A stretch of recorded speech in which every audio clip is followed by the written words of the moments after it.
questions. Oral questions. Questions orales. Honorable Leader of the Opposition.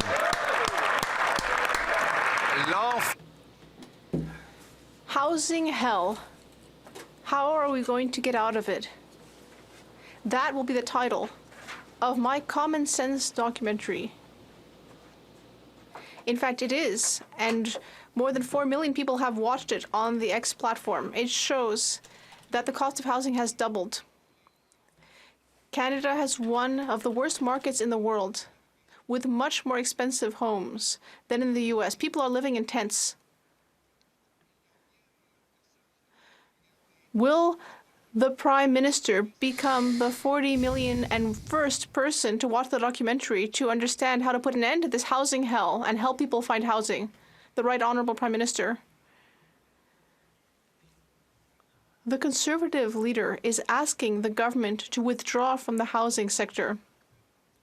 But we will not repeat the mistakes that he made when he was housing minister under the Harper government. The Conservative plan would not enable enough houses to be built quickly, and it would create more useless red tape. The plan would also stop funding housing projects and would further tax affordable housing. The Conservative leader is focusing on his online popularity, but meanwhile, we will be making sure that everyone has a roof over their heads. But, Mr. Speaker, people do not have roofs over their head. After 8 years of this Prime Minister, housing costs have doubled. Toronto's the worst housing bubble in the world, and Canada has the worst mortgage bubble in the entire OECD after 8 years of his policies. That's why nearly 4 million people on X alone have watched my groundbreaking and much acclaimed documentary, Housing Hell, How We Got Here and How We Will Get Out. Will the Prime Minister become the 4 millionth Canadian to watch this documentary so he can see a common sense plan to reverse the housing hell that he's caused? The Right Honourable Prime Minister. Speaker, Canadians need our bold action to keep moving forward on the problem of housing affordability. Unlike the Conservative leader, we know that the federal government plays an essential role in leadership in housing. On this side, we're making historic investments in housing, we're linking public transit dollars to housing density, and we're working with cities to modernize and accelerate the way we build homes. While the Conservative leader focuses on clickbaits and views, we're focused on building homes for Canadians. The Honourable Leader of the Official Opposition. Well, Mr. Speaker, it's funny, he released a video the very same day of him in a starter home pretending that he was a real estate agent, but in reality everyone laughed because they know that he's doubled the housing cost. Right. He's delivered an economy where we have the fewest homes per capita of any country in the G7, even though we have the most land to build on. And Toronto is now the worst housing bubble in the world after 8 years of this Prime Minister. So that's why I'm putting partisanship aside and offering the Prime Minister and the Liberal caucus a private screening of my documentary. Will the Prime Minister put his ego aside and join with me personally to take in this documentary, Housing Hell, How We Got In and How We'll Get Out of it? The Right Honourable Prime Minister.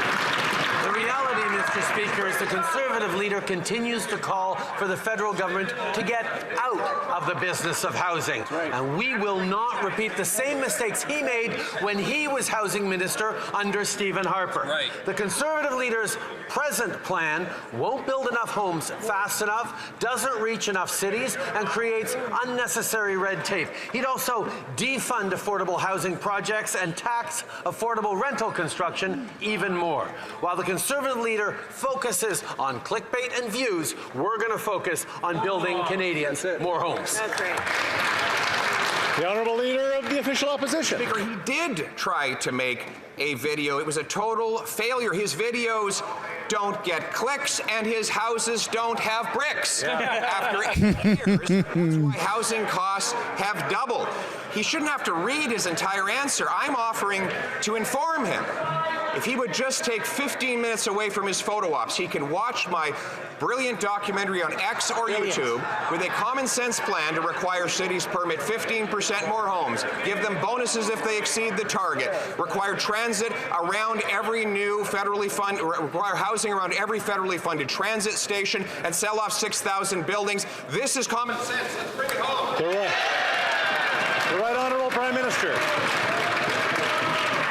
Mr. Speaker, the Conservative leader's plan is to pick fights with municipalities, to create more red tape, and to withdraw funding for affordable housing and affordable apartments. That's not a plan to build more housing.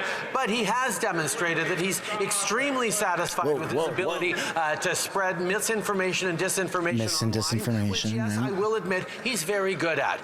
On this side of the House, Mr. Speaker, we're focused on delivering solutions for Canadians. We're focused on building more housing for Canadians, not focused on self-aggrandizement like the Leader of the Opposition. The Honourable Leader Come on, of the Official Pierre. Opposition.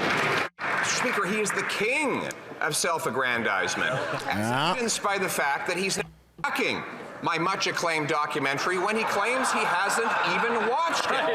How would he know about the common sense solutions if he hasn't had the attention span to sit there for 15 minutes on YouTube or X and watch it, Mr. Speaker? We'll even try to get it on TikTok so that he can find it. Mr. Speaker, it includes a common sense plan, That's pretty funny. bureaucracy, and taxes so that we can bring it home. The Right Honourable Prime Minister. Mr. Speaker, when I came into question period today, I didn't think I'd be hearing an infomercial for how great Pierre Poilievre's social media skills. Sorry, the leader. Oh, you're not allowed to refer to people by their name. The Prime Minister knows he's not supposed to use the names of Parliament. The Right Honourable Prime Minister. Thank you, Mr. Speaker. I apologize. I didn't think Canadians were going to be hearing an infomercial for the Leader of the Opposition's YouTube page. The reality, Mr. Speaker, is Canadians deserve a government focused on delivering housing for them. That is exactly what we are doing with historic deals with cities right across the country, with measures to build more housing quickly. We are concretely solving that while he's talking to himself online. Mr. Speaker, we just heard shocking testimony at the Human Resources Committee from the CEO of the Central Okanagan Food Bank. He says projections are another 100% increase in food bank demand in the next 3 to 4 months due to inflation. He expressed how donors and volunteers are now clients. Liberal inflationary spending and carbon tax are adding to the cost of food. After 8 years, this NDP Liberal government is just not worth the cost.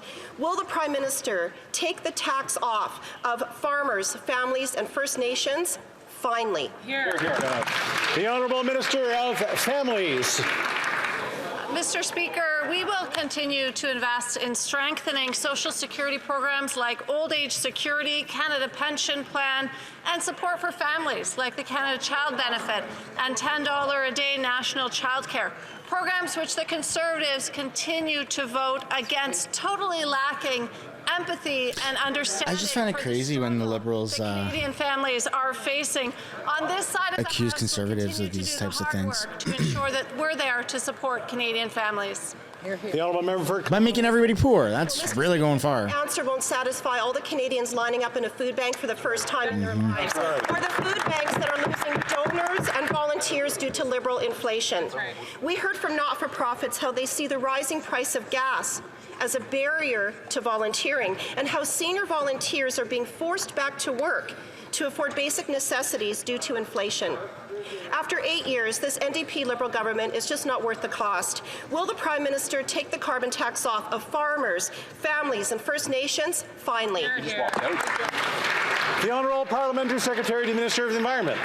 Thank you, Mr. Speaker. It's important that we focus on affordability for families, and it's also important that we look at facts when it comes to the carbon price that we've put in place. It's also important to remind Conservative members that they ran on a carbon price, and carbon pricing is the most efficient and the cheapest way to lower our emissions, Mr. Speaker. But with respect to food prices, particularly those facing lower income families, Mr. Speaker, today an article lists here that 94% of households with incomes below $50,000 receive far more rebates exceeding their carbon tax costs in 2023. Mr. Speaker, lower income folks are enjoying more rebates than carbon costs because our carbon pricing.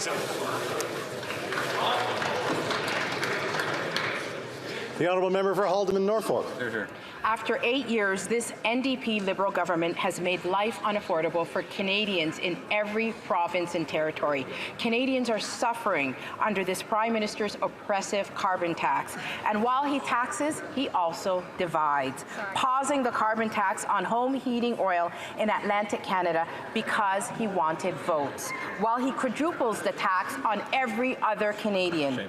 When will this Prime Minister finally cancel the carbon tax on families, farmers, and First Nations? The Honourable Parliamentary Secretary to the Minister of Environment and Climate Change. Thank you very much, Mr. Oh, yeah. Speaker. And again, Canada's biggest focus self-appointed my feminist right response here. on an economist's response to the rhetoric in this House with respect to the carbon price. He said if we got rid of the carbon tax and the rebate, then this would harm a much larger fraction of lower and middle income households than it would higher income households, Mr. Speaker. Very clearly, the economist from Calgary indicates that our carbon price sends more money back to 94% of families who earn less than $50,000, Mr. Speaker. It's an affordability measure and it fights climate change.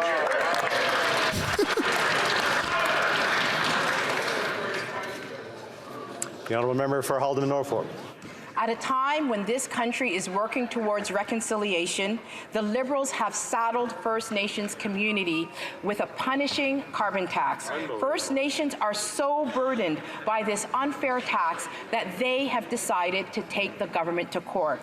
Canadians everywhere know that this Prime Minister is just not worth the cost. So, when will this Prime Minister finally remove the carbon tax from farmers, First Nations, and families?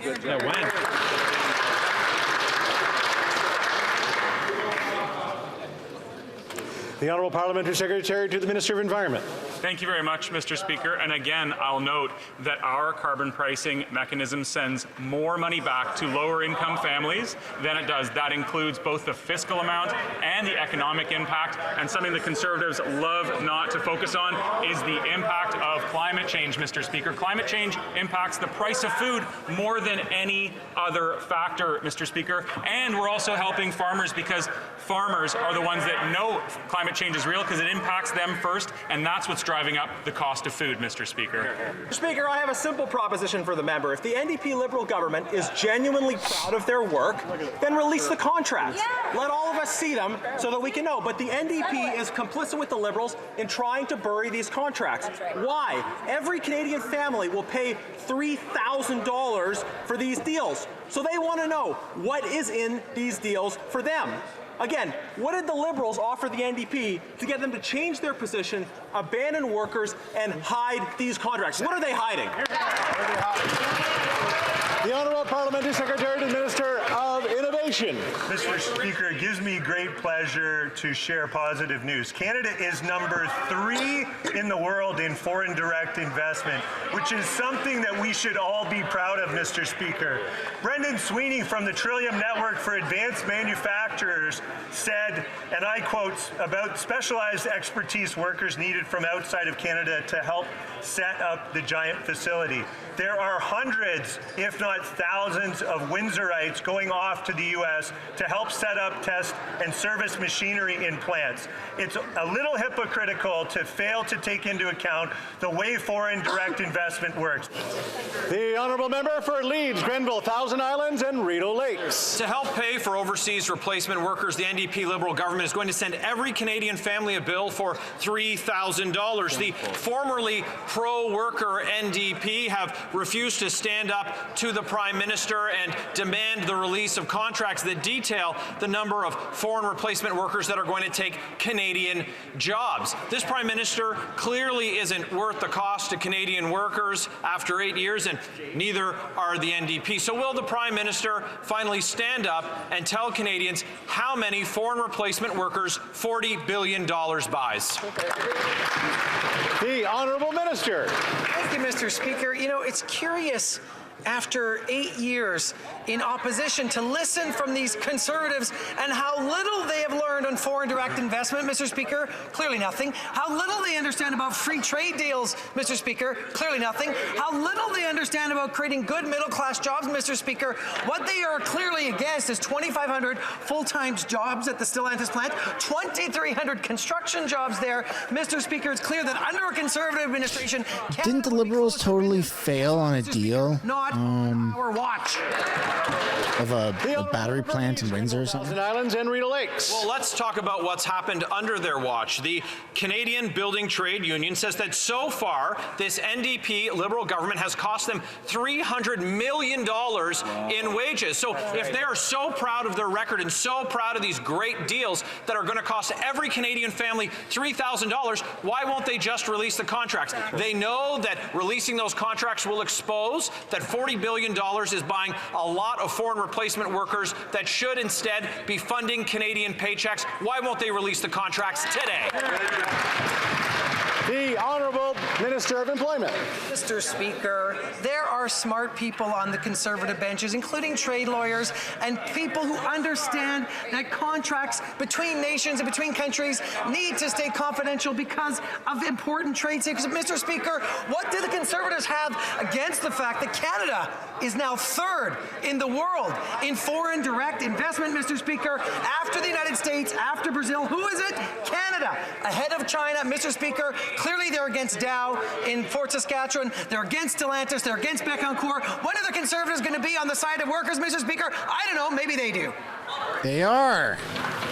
Thanks so much for making it to the end of the video. If you want to support the channel financially, you can do so by checking out the merch shop linked right up there. Or if you want to do something for free, which is also absolutely acceptable and highly encouraged, you can subscribe right there. If you want to continue watching videos like this, you can do so by clicking or tapping right there to watch the next upcoming video. And if you want to watch a little bit of different content, but also Canadian stuff, you can do so by clicking right up there. That's my second channel, House of Canada, also known as the House of Commons Highlights. Thank you so much for watching. I look forward to seeing you in the next video.